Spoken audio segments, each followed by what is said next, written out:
¿Cómo tributan las sociedades y los socios en Latinoamérica? Así las cosas, y a manera de introducción, cuando las sociedades, bien sean nacionales o extranjeras, son reconocidas por el derecho tributario como sujetos pasivos de la obligación, son estos quienes deben soportar la obligación tributaria, mas no los socios. Por lo tanto, para este último, los dividendos se convierten también en una fuente formal generadora de renta. No bajo la actividad subyacente de la personería jurídica, sino bajo las participaciones sociales que posea cada uno de los socios, bien sea bajo los rendimientos generados por la actividad económica de la personería jurídica o por la enajenación de las participaciones de dicha sociedad. Según lo anterior, para tener claridad cómo tributan las sociedades y los socios en Latinoamérica, debemos tener en cuenta 4 ítems generales. En primer lugar, la tarifa a los impuestos a las sociedades. En segundo lugar, la posibilidad o imposibilidad de deducir dividendos. En tercer lugar, la tarifa de los impuestos a los dividendos. Y en cuarto lugar, los mecanismos para la eliminación o atenuación de la doble imposición económica sociedad. La tarifa del impuesto a las sociedades. Se debe tener en cuenta que existen 2 grandes sistemas de imposición. En primer lugar, el sistema de doble impuesto y en segundo lugar, el sistema de unidad. Para el primer caso, el sistema de doble impuesto, la tributación total o final es dividida entre la tributación actual de la entidad, personería jurídica y o empresa versus la tributación de los socios sobre la distribución de dichas utilidades de esta personería jurídica. En el segundo caso, el sistema de unidad es relacionado bajo la imposición completa y final sobre los ingresos en manos de los propietarios. En consecuencia, la renta sujeta a imposición en forma íntegra, bien sea distribuida o no, bajo los socios. Ahora bien, cuando las rentas son internas, el análisis de calificación de la entidad tendría los mismos parámetros tanto para el pagador de la renta como para el receptor de la misma. De tal forma que la carga tributaria decidida desde la política fiscal, bien sea a los partícipes o socios, o contrario sempsum a la sociedad en su unidad. Ahora bien, cuando se trate de rentas internacionales, porque la sociedad o socio sea un residente extranjero, la carga fiscal será decidida bajo política fiscal internacional por cada uno de los estados intervinientes, lo cual resulta perfectamente inaplicable a las jurisdicciones que puedan calificar dicha entidad o sociedad de diferente forma.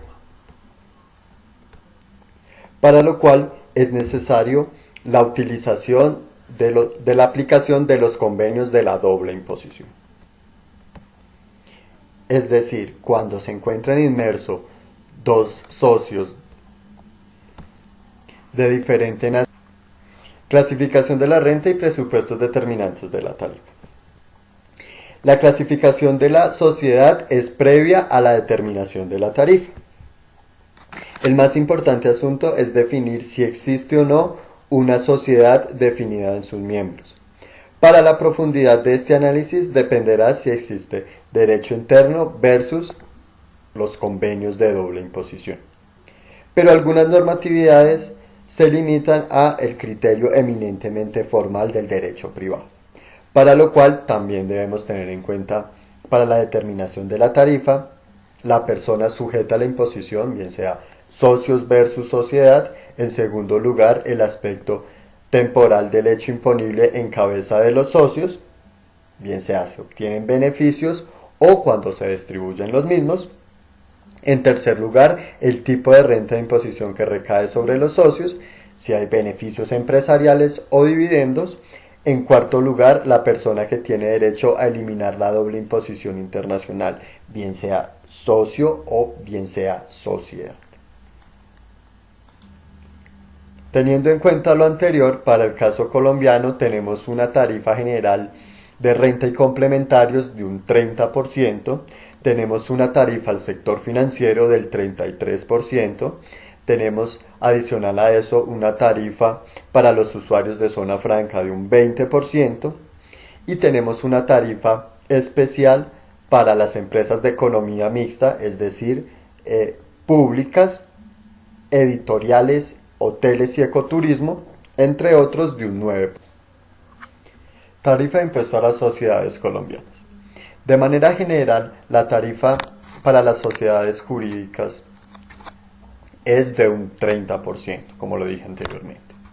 La tarifa general del impuesto a la renta aplicable a las sociedades nacionales o asimiladas, los establecimientos permanentes o entidades del exterior y personerías jurídicas extranjeras con o sin residencia en el país estarán sujetos a un impuesto de la renta del 32% al año grabable 2020, de un 31% para el año grabable 2021 o para el año grabable 2022 estarán sujetas de un 30%.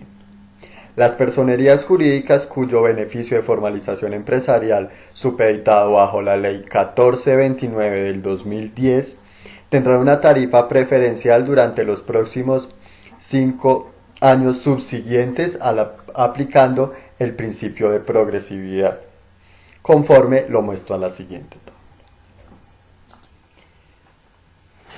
Dicho beneficio estará aplicado entre un 9% a un 25% de la tarifa general de renta para cada año.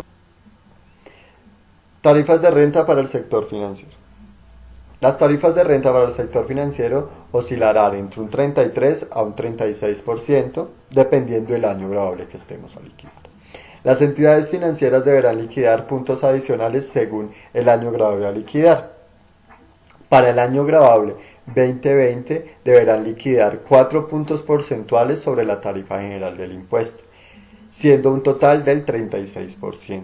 Para el año grabable 2021 deberán liquidar 3 puntos porcentuales adicionales de la tarifa general del impuesto sobre la renta, siendo un total del 34%.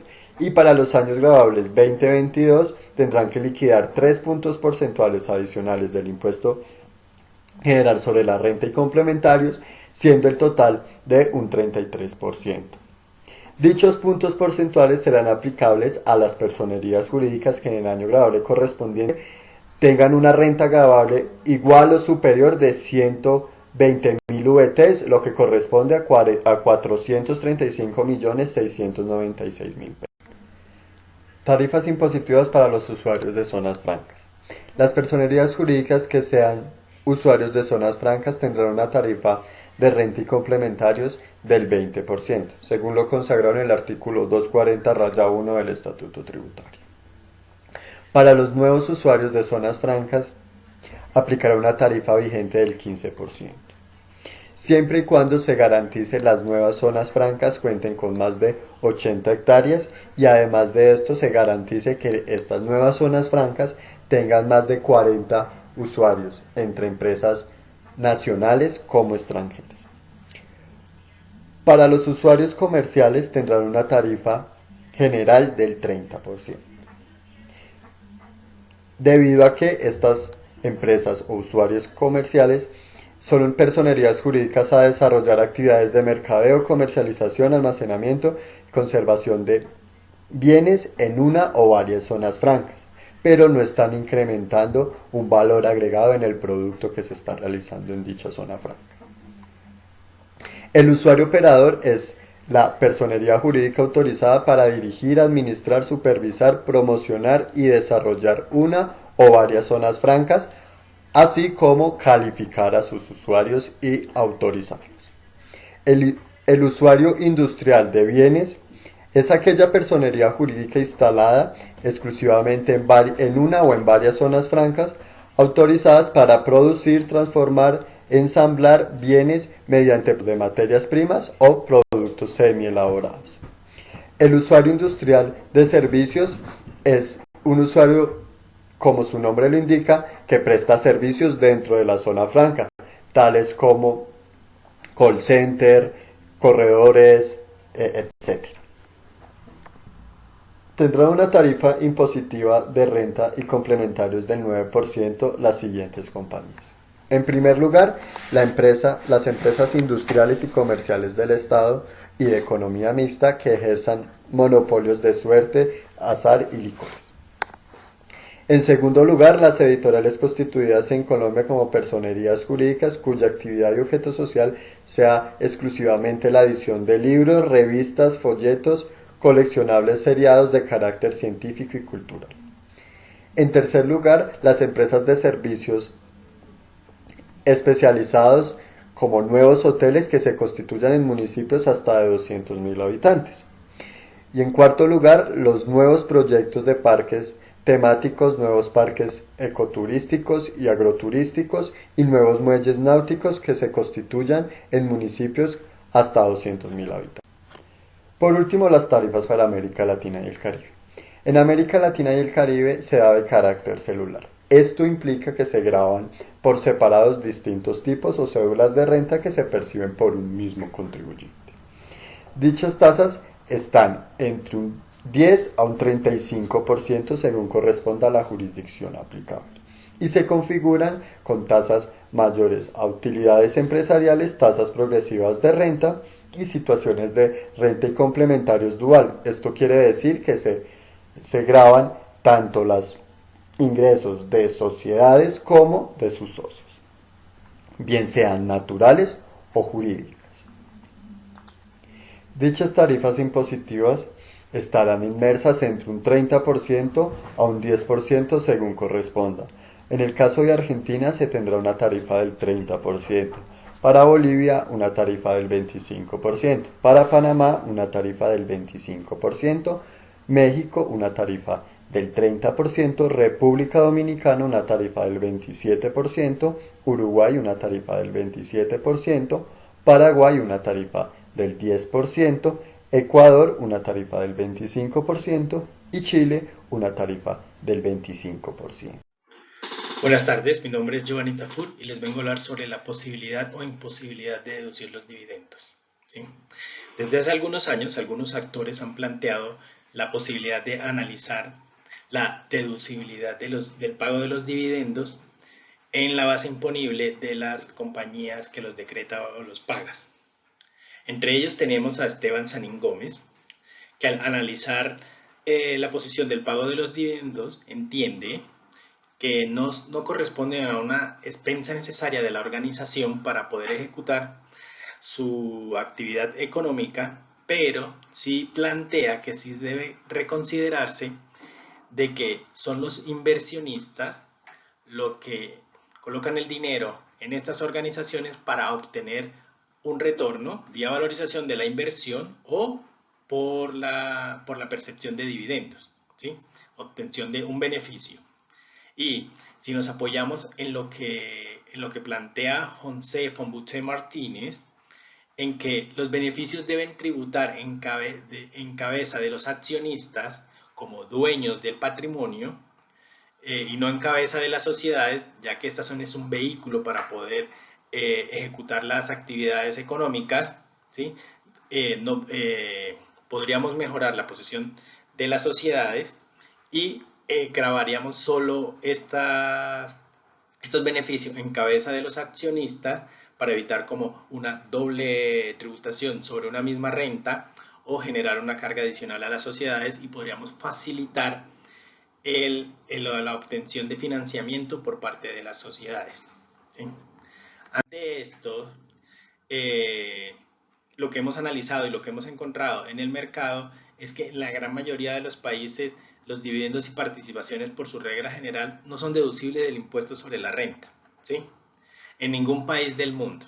Tenemos algunos casos como son las rentas de acciones preferentes o el pago de acciones a empleados que podrían determinarse como deducibles, pero las administraciones tributarias no han querido o no han manifestado su voluntad de incluirlo dentro de como no gravados o deducibles dentro de su base imponible del impuesto sobre la renta, más por un tema de pérdida en la recaudación tributaria, porque consideran que se vería afectada el recaudo de los tributos por esta vía. En algunos casos tenemos incompatibilidad con los convenios internacionales o con la aplicación de los convenios de doble imposición. En el caso de la Unión Europea, que por su modelo de integración también establece libertades económicas, las cuales limitan a los países miembros en la forma de gravar o de tributar con respecto a estos dividendos, porque tiene que tener en cuenta condiciones como las cláusulas de trato de igualdad a los nacionales con relación a los extranjeros y de la nación menos favorecida. También genera incomodidad en aquellos países donde tienen sistemas de exención de los dividendos, como es en el caso de Brasil, donde los dividendos no se graban en cabeza del accionista, sino están grabados en la sociedad al momento de decretarlos. O en el caso de España, que si bien es cierto, admite como deducción los dividendos, pero son aquellos mismos dividendos que fueron decretados por otra sociedad en el cual ya pagó o tributó. ¿Sí? Entonces, como en aras de una coherencia fiscal, lo que ha existido por parte de las administraciones tributarias es una reacción negativa a la idea de incluir como deducibles el pago de los dividendos. ¿Sí? Podemos ver que en algunos casos, como les comentaba ahorita, los instrumentos financieros pueden ser deducibles de la base imponible, ¿sí? Y estamos hablando de aquellos, básicamente, de los dividendos que pagan las sociedades sobre las acciones preferentes, ¿sí? Que en su momento que se constituyen para la sociedad cuando la adquiere financiación a través de este modelo, es un pasivo financiero, no algo que corresponde al patrimonio de la sociedad. Y ha entendido la norma a través de las NIF 939 y las administraciones tributarias que estamos hablando frente a un modelo de financiación más no un dividendo que se genera por el patrimonio de la sociedad. En ese sentido, obtendría una deducción como intereses de financiación, ¿sí? Es algo que algunas administraciones han adoptado y que ayuda a la financiación de las compañías y a obtener algo que parte de esos rendimientos que paguen pueda ser considerado como deducible de renta, pero solamente como intereses. Y es que hay que tener claro que las acciones preferentes tienen algunas características y entre ellas es que el rendimiento no está limitado o supeditado al resultado de la organización, sino a una renta fija pactada desde el inicio. Algunos países, es muy común y utilizado en países de la Unión Europea, en Estados Unidos, Japón y entre ellos Colombia. Analicemos ahora el caso de Colombia. En el caso de Colombia, estos instrumentos financieros permiten su deducibilidad del impuesto sobre la renta, siempre y cuando se den las condiciones establecidas en el artículo 33, raya 3, parágrafo 2 del Estatuto Tributario, en que dichas acciones preferentes no deben tener derecho al voto, ¿sí? Se debe pactar el pago de una suma fija, las acciones deben ser readquiridas y algo importante es que no se encuentren listadas en la Bolsa de Valores de Colombia, ¿sí? Pero tiene algo que llama poderosamente la atención y es una limitación, esto porque deben someterse a la regla de subcapitalización, lo que podría generar que esta deducción se disminuya. Pero tiene algo curioso que pasó en Colombia, es con respecto a la sentencia del Consejo de Estado, ¿sí? Del 10 de marzo del 2016, donde el Banco Santander realizó una venta de acciones preferentes y al momento de incluirle y determinar el costo de enajenación, pues se alejó del artículo 90 del Estatuto Tributario porque no eran unas acciones ordinarias en las cuales tendría que tener su valoración a precios de mercado, sino que lo que él realmente estaba enajenando era un instrumento financiero que tuvo un costo de adquisición pactado con un porcentaje de retorno, que era lo cual determinaba su costo al momento de realizar la venta. Y el Consejo de Estado pues determinó que al analizar las pruebas y la transacción objeto, estamos hablando de un instrumento financiero que tenía un porcentaje pactado y por lo tanto su costo debería ser el valor de adquisición más los rendimientos obtenidos y no el valor intrínseco del patrimonio de la sociedad tal cual como lo manifestó la administración tributaria, ¿sí? Entonces lo que podemos ver es que en este caso, aunque permite una deducibilidad y aunque sea parcialmente aceptada por la DIAN, ¿sí? No estaríamos hablando de un dividendo per se, sino de unos intereses, sino de una deducción de los intereses. Aunque también tenemos algunos casos especiales, como es en el caso de México, en el cual los intereses que se pagan a compañías vinculadas sobre los préstamos obtenidos de estas entidades por conceptos de intereses, de acuerdo al artículo 92 de la Ley del Impuesto sobre la Renta, estos se deben considerar como dividendos, ¿sí? Y no serían deducibles del impuesto sobre la renta en ese país. Es el caso contrario, tenemos un instrumento financiero que de acuerdo a la connotación y la realidad del negocio tendría una deducibilidad, pero por la misma legislación interna le da connotación de dividendo, haciendo que esta transacción no sea deducible del impuesto sobre la renta, ¿sí? Adicionalmente, también tenemos otros pagos que realizan algunas sociedades a sus trabajadores, que son dividendos sobre pagos en acciones, ¿sí? En este caso, pues lo que hemos analizado y hemos encontrado de acuerdo a la luz de la IFRS 2 o la NIF 2 es que estaríamos hablando de beneficios a empleados, ¿sí? Y no de un pago de dividendo per se, que si bien es cierto corresponden a parte de las utilidades y que deberían ser consideradas como dividendo, al realizarse a un empleado estaría más sujeto a la legislación, a un pago por concepto de salarial o de un rendimiento de trabajo y no estaríamos hablando de un pago de dividendos, ¿sí? En el caso colombiano, pues el artículo 44 de la ley 782 de 2012, del 2002, perdón, lo constituye como un pago salarial. Y lo mismo el artículo 17 de la ley 35 del 2006 de España, admite su deducibilidad, pero estaríamos hablando, pero calificándolo como un rendimiento del trabajo, ¿sí? Entonces, en conclusión, lo que pudimos lograr determinar es que el pago de los dividendos no permite su deducibilidad de la base imponible del impuesto sobre la renta de la compañía que lo decreta en ningún país del mundo. Estos casos que hablábamos con relación a los instrumentos financieros y en el caso de los pagos a los empleados, el pago a los empleados permiten su deducibilidad, pero con una connotación diferente, ¿sí? Ya sean por intereses o por rendimientos o por beneficios a empleados, ¿sí? Ojalá las administraciones avancen y puedan lograr y determinar que podrían ampliar su base de recaudo por conceptos de dividendos, sí, sometiendo a deducibilidad el pago de los dividendos en cabeza de las sociedades y grabándolo solamente en cabeza del accionista, recaudando el impuesto mediante retención en la fuente al momento del decreto o pago de estos dividendos. Muchas gracias.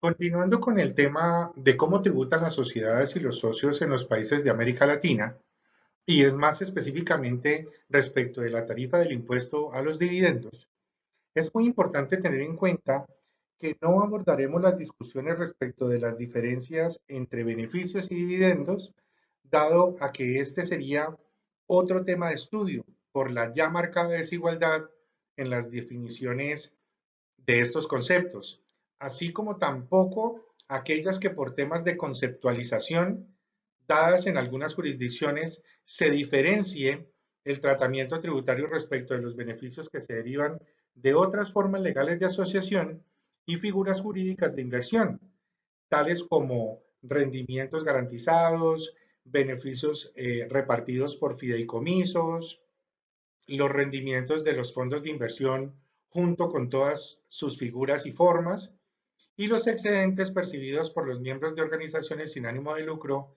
y otras cubiertas por regímenes especiales como el solidario y el cooperativo, entre otros.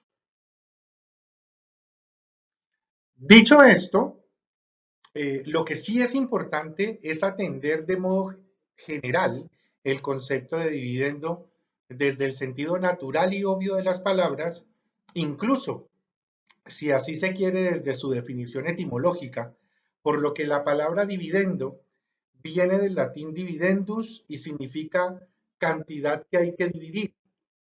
y sus componentes léxicos que son dividere, que es algo así como separar por partes, más el sufijo endo, que es un gerundivo participativo del futuro pasivo. Y se predica de los beneficios de una sociedad utilizándose en distintos conceptos, tales como el derecho mercantil, el financiero y el bursátil, el contable y el tributario.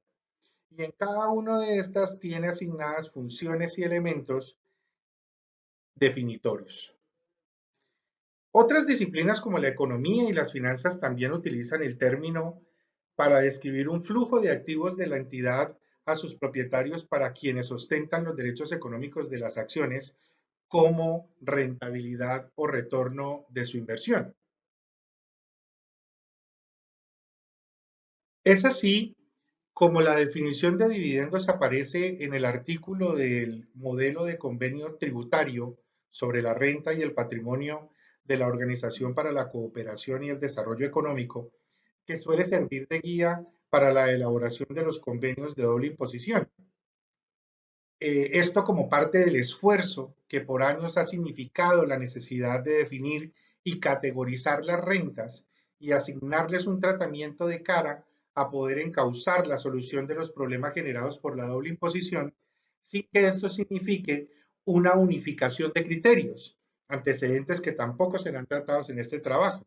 Siendo así, el término dividendos empleado en ese artículo significa las rentas de las acciones de disfrute o de derechos de disfrute, de las participaciones mineras, de las partes de fundador u otros derechos, excepto los de crédito que permiten participar en las utilidades, así como cualquier otra renta que sea tratada como un ingreso derivado de derechos sociales para, por la legislación tributaria del estado del cual la sociedad que realiza la distribución es residente.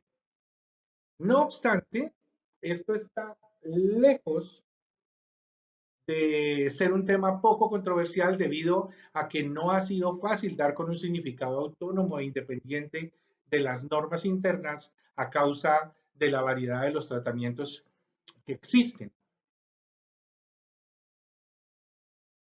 Muestra de ello, pues a continuación veremos las definiciones de dividendos que encontramos en cada una de las jurisdicciones. Vale la pena resaltar en el caso de Brasil que se aparta un poco de la literalidad de la definición y la eleva a la naturaleza de dividendo, a una especie de dividendo, el pago de los intereses sobre el patrimonio, que regularmente las compañías consideran como un gasto y que podría llegar a ser deducible o no, observando algunos límites establecidos en las normas locales. Colombia, por su parte, define en el estatuto tributario lo que se entiende por dividendos o participaciones en utilidades y por un lado tiene todo lo que es la distribución de los beneficios en dinero o en especie a cargo del patrimonio que se realice a los socios accionistas, comuneros, asociados, suscriptores similares, excepto lo que sea por disminución de capital y la prima en colocación de acciones. Y por otro lado tiene la transferencia de utilidades que corresponden a rentas o ganancias ocasionales de fuente nacional obtenidas a través de establecimientos permanentes o sucursales en Colombia de personas naturales no residentes o sociedades y entidades extranjeras a favor de empresas vinculadas del exterior.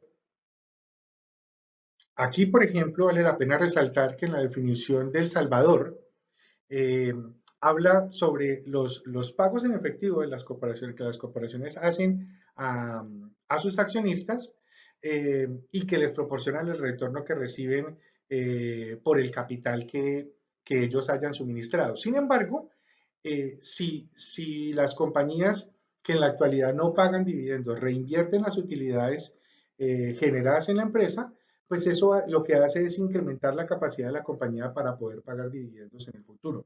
Y eso es una filosofía interesante.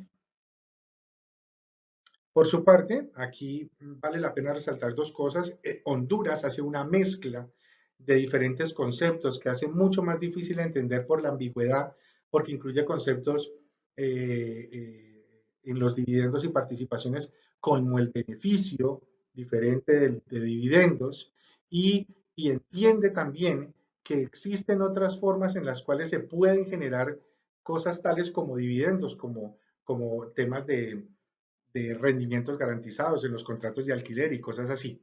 Y en el caso de México, lo entiende en dos sentidos. Una parte que llaman ellos como el dividendo activo, que es el obtenido por la empresa durante el ejercicio y el que se distribuye normalmente, y un pasivo, que es el que finalmente como que se detrae o representa la parte destinada a constituir un fondo con el cual se cubren las necesidades o obligaciones de la empresa. En el caso de Uruguay, es importante resaltar que independientemente de que otras legislaciones, incluyendo Colombia, determina que aquellas porciones que correspondan a restitución de capital seguramente no se van a tomar como conceptos de dividendos que sea necesario pagar un impuesto por ellos, sino que también hay una vocación de permanencia cuando ocurren ese tipo de operaciones que puede generar el pago o no el pago del dividendo. Para abordar entonces el tema central de este capítulo, entonces tenemos las tarifas de los dividendos en los países de América Latina, la que aplica localmente en cada país y la que aplica derivada de los convenios de doble imposición que haya suscrito cada país. En el caso de Argentina, pues tiene el 13%, pero 2018, 19 y 20 fue del 7%. Tiene tarifas diferenciales entre el 0 y el 15% dependiendo del convenio. Bolivia tiene una generalizada del 12.5, pero en el convenio, por ejemplo, en el caso de Suecia, tiene el 0. En el caso de Brasil, la local es del 12.5% y la de los convenios varía entre el 10 y el 15%. En el caso de Chile, interesante saber que existe la retención sobre el 35%, pero es posible que el impuesto de primera categoría del 65% pueda compensar ese impuesto y tiene tarifas diferenciales que van entre el 0 y el 15%. En el caso de Colombia, temas interesantes, pues tenemos tarifas de dividendos sobre personas naturales eh, que se hayan distribuido con el carácter de no grabados y entre 0 y 300 VT sería del 0% y después de 300 VT el 10%, para personas jurídicas del 7.5 entre 0 y 300 y el 10% que son más de 300 VTs, que equivalen como a 10.892.400. Las distribuciones en el marco de la aplicación del régimen CHC, pues no genera el impacto de la retención por dividendos. Y muy importante tener en cuenta que sobre los dividendos que se distribuyan como no grabados con ocasión de la aplicación de los convenios de doble imposición, pues la DIAN ha entendido que tienen que aplicarse y que después se pueden solicitar la devolución por parte del afectado previo cumplimiento de los requisitos y de cara a los convenios, pues Colombia tiene tarifas que van entre el 5 y el 15%. En el caso de México es del 0. En el caso de Costa Rica, pues tenemos 15% para locales y también un 15% sobre las remesas de dividendos del exterior. En el caso de República Dominicana, la generalizada es la del 10%. Tiene convenios con Canadá y España entre el 18 y el 10%. En Ecuador, pues los locales van al 0% y temas de paraísos fiscales pueden tener del 10%. También tiene convenios de doble imposición y puede ir entre el 0 y el 15% de las tarifas. El Salvador del 5% generalizada. Lo mismo para Guatemala. En Honduras el 10%. México no graba las que hayan sido grabadas localmente, es decir, las ganancias que hayan sido grabadas por la empresa. De lo contrario, graba con el 30% sobre el dividendo bruto y también tiene una cantidad de convenios de doble imposición que van entre el 0 y el 15% respectivamente. Panamá tiene del 10 y del 20, dependiendo del tipo de las acciones, si son nominativas o al portador. y tiene un 10% sobre los préstamos o créditos que se hayan otorgado a los accionistas, y también pagan un 10% por concepto de dividendos. Paraguay tiene el 15% de retención, tiene un par de convenios con Chile y Uruguay con el 10 y el 15% respectivamente. Perú la generalizada es del 5%, pero tiene convenios de doble imposición en donde las tarifas van entre el 15 y el 10%. Finalmente tenemos entonces a Uruguay, que tiene tarifa del 0 y en algunas ocasiones del 7%, situaciones específicas. También tiene convenios de doble imposición y sus tarifas varían entre el 5 y el 15%. Y Venezuela, que tiene el impuesto de compensación del 34%, que es del 50% en el sector petrolero, y también tiene, en el caso de los convenios, tarifas que van entre el 0 y el 15%. Se han desarrollado diversos sistemas por medio de los cuales los beneficios obtenidos en la sociedad pueden tributar dentro del impuesto de renta societario. Los más relevantes son el sistema de doble tributación, sistema de integración parcial, sistema de exenciones de dividendos. Dentro del sistema de doble tributación encontramos el sistema clásico, el clásico modificado y el parcial con inclusión de la renta personal. El sistema clásico, en este sistema no existe contribución al principio de progresividad, puesto que la tarifa final de la tributación sobre las utilidades siempre será única y no se consultará la capacidad económica del socio. Clásico modificado. Este sistema enmarca las mismas características del sistema clásico. La diferencia corresponde a la forma en cómo se graban los dividendos. Esto es, utilizando tarifas progresivas de acuerdo con el monto de las utilidades distribuidas al socio y en ocasiones con exenciones. Parcial con inclusión en la renta de personal. La inclusión en la renta personal implica que los dividendos se añaden a los ingresos gravables de los accionistas, en donde enfrentarán tarifas marginales diferenciadas dependiendo del tamaño de su renta total. Imputación total del crédito tributario. En este método se asume la progresividad de las utilidades obtenidas en la sociedad imputando a título de descuento tributario la cuota pagada inicialmente en el impuesto de renta corporativo. Integración parcial del crédito tributario. De modo similar al sistema anterior, se permite descontar la cuota pagada a título de impuesto sobre la renta en la sociedad dentro de la renta de la persona física receptora de las utilidades, pero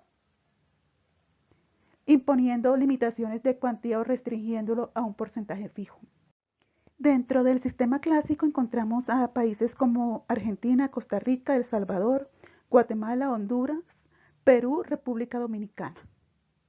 En el clásico modificado encontramos Colombia, Nicaragua y Uruguay. Y en el parcial con inclusión de la renta personal encontramos a Paraguay. Dentro de la imputación total del crédito tributario encontramos a Chile y en imputación parcial de crédito encontramos a México. En exención de dividendos encontramos a Bolivia, Brasil y Ecuador.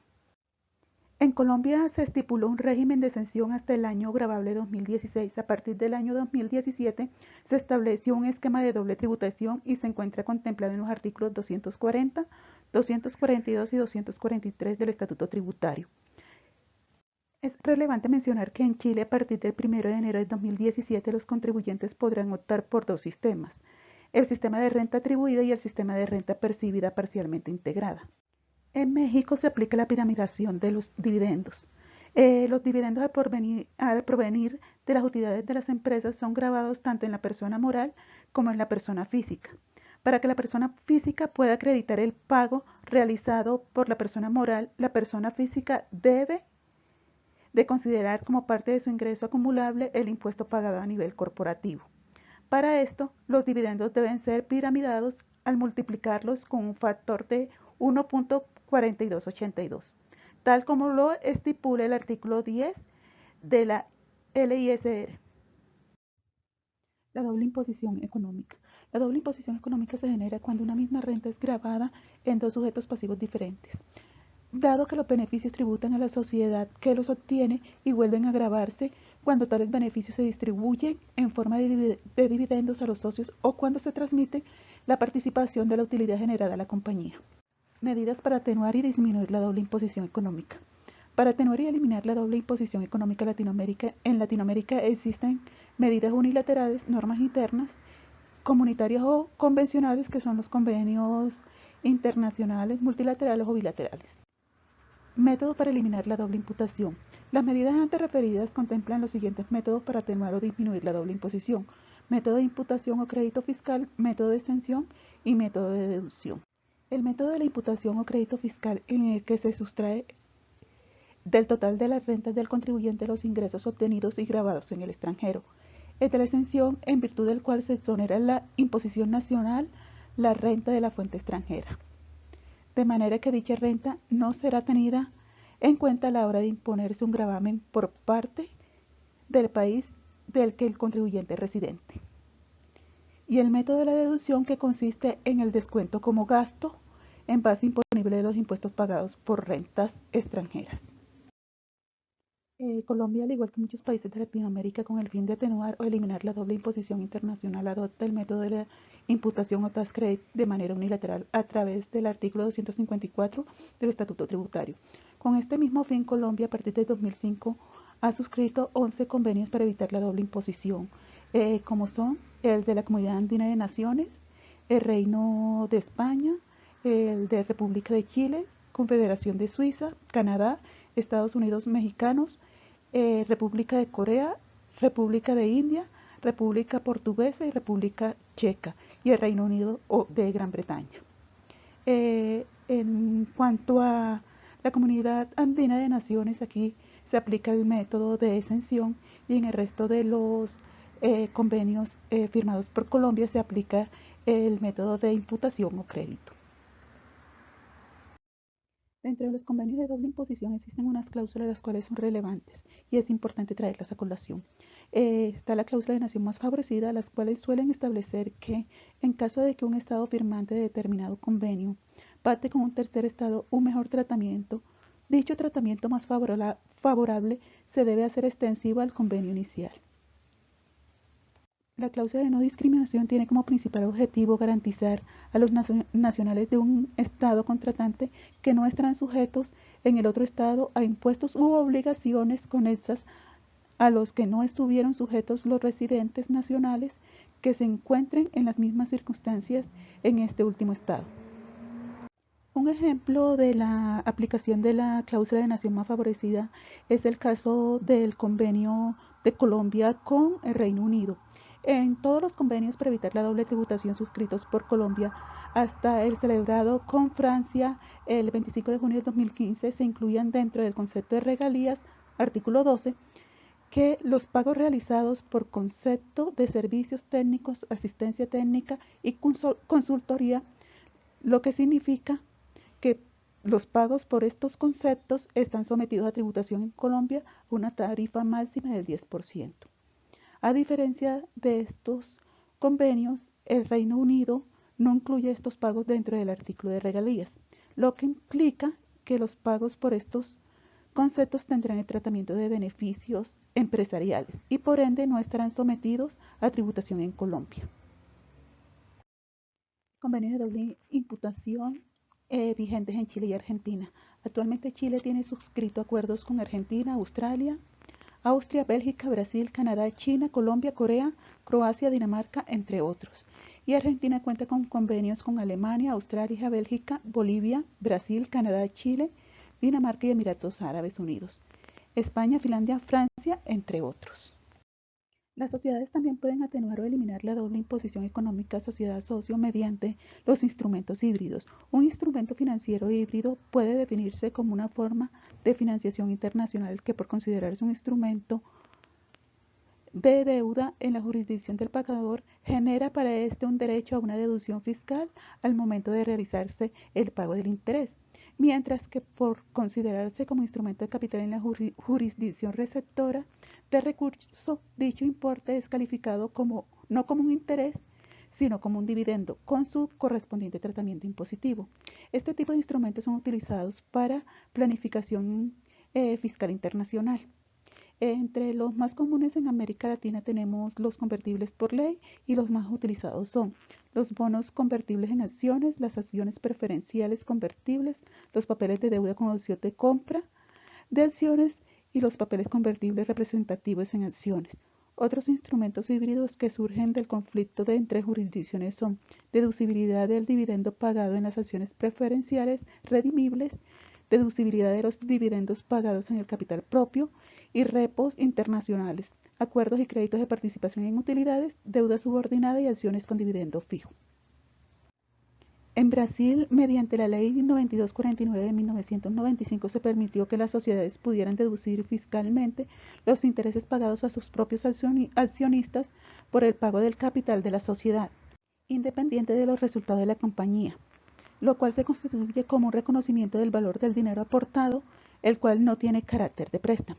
Entonces podríamos decir, un inversionista extranjero ubicado en una jurisdicción que utiliza el método de exención sobre los dividendos percibidos en el exterior, aporta dinero para capitalizar la sociedad y recibe por ello un pago de intereses. Este pago sería deducible para el pagador y podría no ser gravado para el receptor si su legislación califica tal ingreso como un dividendo. En Colombia existen algunas normas antielusión que tienden a evitar el uso de estos instrumentos híbridos, tales como el artículo 690 y 690-1 del Estatuto Tributario. En algunos convenios de doble imposición también existen cláusulas que evitan que en las jurisdicciones que determinan el tratado se consideren como dividendos un derecho de crédito, como es el caso de los tratados de Colombia-España y Colombia-Chile.